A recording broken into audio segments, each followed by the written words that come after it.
نعم.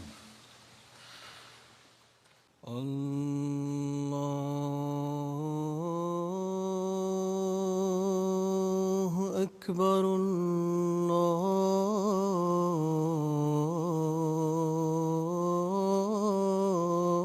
الله أكبر لا إله إلا الله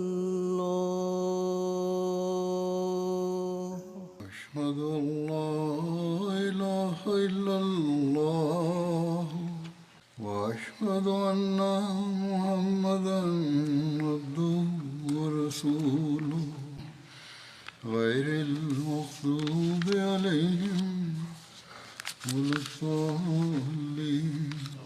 گزشتہ خطبے میں جنگ احد کے بارے میں ذکر ہو رہا تھا.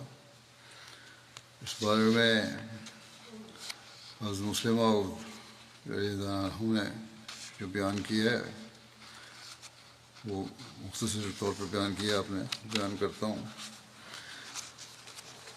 فرماتے ہیں کہ کفار کے لشکر نے میدان سے بھاگتے ہوئے، یعنی بدر کے میدان سے بھاگتے ہوئے بدر کی جنگ کے بعد یہ اعلان کیا کہ اگلے سال ہم دوبارہ مدینہ پر حملہ کریں گے اور اپنی شکست کا مسلمانوں سے بدلہ لیں گے. چنانچہ 1 سال کے بعد وہ پھر پوری تیاری کر کے مدینے پر حملہ آور ہوئے. مکے والوں کے غصہ کا یہ حال تھا کہ بدر کی جنگ کے بعد انہوں نے یہ اعلان کر دیا تھا کہ کسی شخص کو اپنے مردوں پر رونے کی اجازت نہیں، اور جو تجارتی قافلے آئیں گے ان کی آمد آئندہ جنگ کے لیے محفوظ رکھی جائے گی. چنانچہ بڑی تیاری کے بعد 3000 سپاہیوں سے زیادہ تعداد ایک لشکر ابو سفیان کی قیادت میں مدینے پر حملہ آور ہوا. رسول اللہ صلی اللہ علیہ وسلم نے صحابہ سے مشورہ لیا کہ آیا ہم کو شہر میں ٹھہر کر مقابلہ کرنا چاہیے یا باہر نکل کر. آپ کو اپنا خیال یہی تھا کہ دشمن کو حملہ کرنے دیا جائے تاکہ جنگ کی ابتدا کا بھی وہی ذمہ دار ہو اور مسلمان اپنے گھروں میں بیٹھ کر اس کا مقابلہ آسانی سے کر سکیں.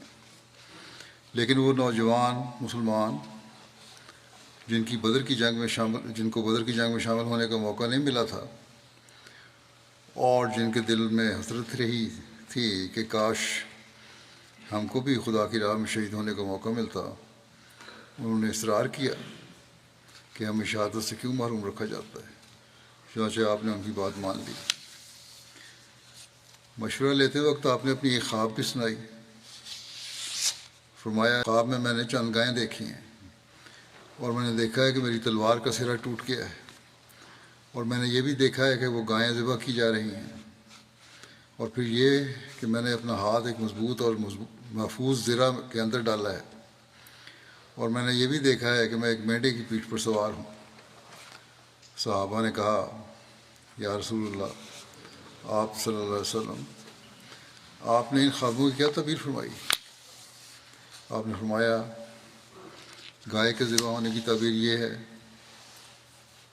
کہ میرے بعض صحابہ شہید ہوں گے، اور تلوار کا سرا ٹوٹنے سے مراد یہ معلوم ہوتی ہے کہ میرے عزیزوں میں سے کوئی اہم وجود شہید ہوگا یا شاید مجھے ہی اس مہم میں کوئی تکلیف پہنچے.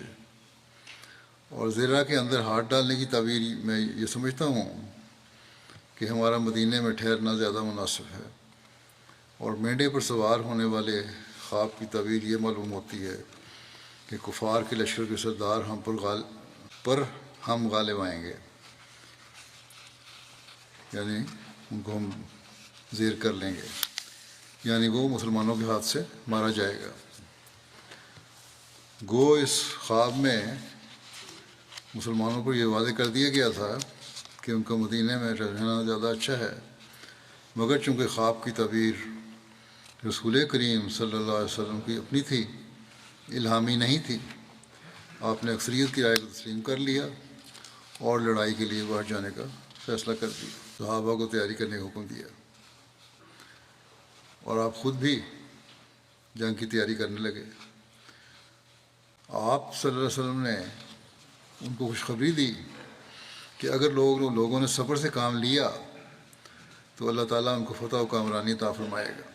حضرت صلی اللہ علیہ وسلم باہر تشریف لائے تو آپ نے جنگی لباس پہن رکھا تھا، آپ نے دوہری زرہ پہن رکھی تھی، یعنی ایک کے اوپر دوسری زرہ تھی۔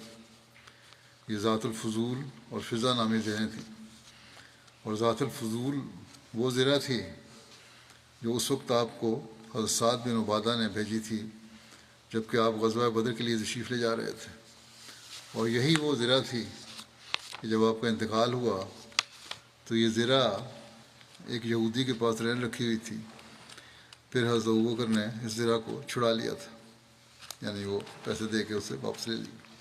لیکن اتنے عرصے میں یہ نوجوان تھے، ان کو بعض صحابہ کے کہنے پر اپنی غلطی کا احساس ہوا کہ انہوں نے رسول اللہ صلی اللہ علیہ وسلم کی رائے کے مقابلے میں اپنی رائے پر اصرار نہیں کرنا چاہیے تھا۔ جب یہ احساس ان کو ہوا تو اکثر ان میں سے پشیمانی کی طرف مائل تھے۔ جب ان لوگوں نے حضرت صلی اللہ علیہ وسلم کو ہتھیار لگائے اور دوہری زرہ اور خود وغیرہ پہنے ہوئے تشریف لاتے دیکھا تو ان کی ندامت اور بھی زیادہ ہو گئی، اور انہوں نے قریباً ایک زبان ہو کر عرض کیا کہ یا رسول اللہ، ہم سے غلطی ہو گئی کہ ہم نے آپ کی رائے کے مقابلے میں اپنی رائے پر اصرار کیا۔ صلی اللہ علیہ وسلم نے فرمایا، خدا کے نبی کی شان سے یہ بعید ہے کہ وہ ہتھیار لگا کر پھر اتار دے، قبل اس کے خدا کوئی فیصلہ کرے۔ بس اب اللہ کا نام لے کر چلو، اور اگر تم نے صبر سے کام لیا تو یقین رکھو کہ اللہ تعالیٰ کی نصرت تمہارے ساتھ ہوگی۔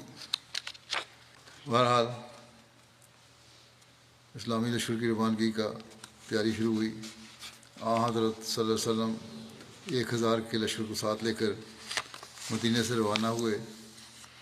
حضرت صلی اللہ علیہ وسلم نے اس موقع پر 3 نیزے منگوائے اور ان پر 3 جھنڈے باندھے، اور قبیلہ اوس کا جھنڈا اسید بن حضیر کو دیا، اور قبیلہ خزرج کا جھنڈا حباب بن منذر کو دیا، اور بعض نے کہا ہے کہ سعد بن عبادہ کو دیا، اور مہاجرین کا جھنڈا حضرت علی کو دیا، اور مدینہ میں باقی رہنے والے لوگوں کو نماز پڑھانے کے لیے ابن مکتوم کو اپنا نائب مقرر فرمایا۔ روایت میں آتا ہے کہ غزوہ احد کے مسلمانوں کے دن مسلمانوں کے پاس 2 گھوڑے تھے۔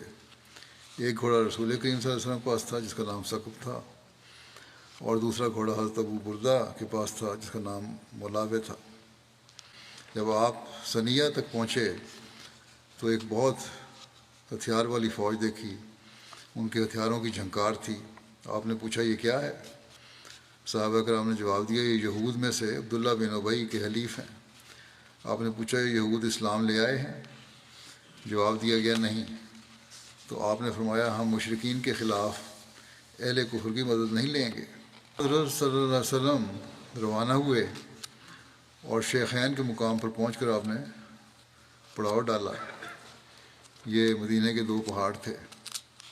یہاں پہنچ کر آپ نے اپنے لشکر کا معائنہ فرمایا اور ان نوجوانوں کو واپس فرما دیا جن کے متعلق آپ نے اندازہ لگایا کہ وہ 15 سال کی عمر کو نہیں پہنچے، یا جو 14 سال کے ہیں۔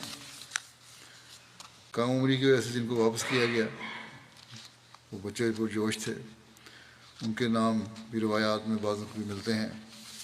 وہ یہ ہیں: عبداللہ بن عمر، زید بن ثابت، اسامہ بن زید بن ارقم، براء بن عازب، اسید بن زہیر، عرابہ بن اوس، ابو سعید خدری، اوس بن ثابت، سعد بن بحیر، ابن معاویہ بجلی، سعید بن حبتہ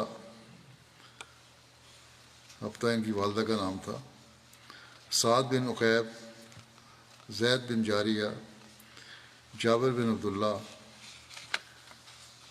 یہ جابر بن عبداللہ وہ نہیں ہیں جن سے احادیث مروی ہیں، یہ اور ہیں۔ رافع بن خدیج اور سمرہ بن جندب۔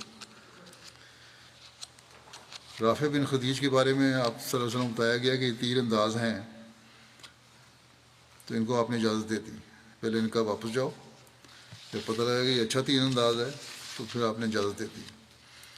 اس پر سمرہ بن جندب نے کہا کہ رسول اللہ صلی اللہ علیہ وسلم نے رافع بن ختیج کو اجازت دے دی ہے اور مجھے واپس کر دیا، حالانکہ میں کشتی میں اس کو پچھاڑ سکتا ہوں۔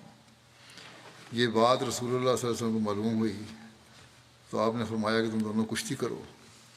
کشتی میں سمرہ نے رافع کو پچھاڑ دیا تو آپ نے اس کو بھی اجازت دے دی۔ پھر روایت میں آگے ذکر ہے کہ جب رسول اللہ صلی اللہ علیہ وسلم لشکر کے معائنہ سے فارغ ہوئے اور سورج غروب ہو گیا تو حضرت بلال نے مغرب کی اذان دی اور رسول اللہ صلی اللہ علیہ وسلم نے نماز پڑھائی۔ اسلامی لشکر کی تعداد صرف 700 نفوس پر مشتمل تھی، جو کفار کے 3000 سپاہیوں کے مقابلے میں ایک چہارم سے بھی کم تھی،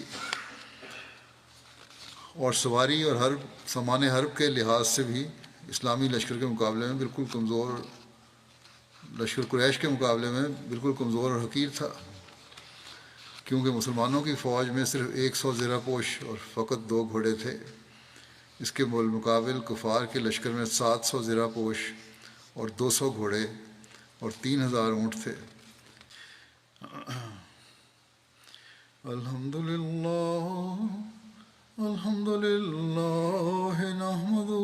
ونستعینه ونستغفره ونؤمن به ونتوکل علیہ ونعوذ باللہ من شرور انفسنا ومن سیئات اعمالنا من يهده الله فلا مضل له ومن يضلل فلا هادي له ونشهد أن لا إله إلا الله ونشهد أن محمدا عبده ورسوله عباد الله رحمكم الله إن الله يأمر بالعدل والإحسان وإيتاء ذي القربى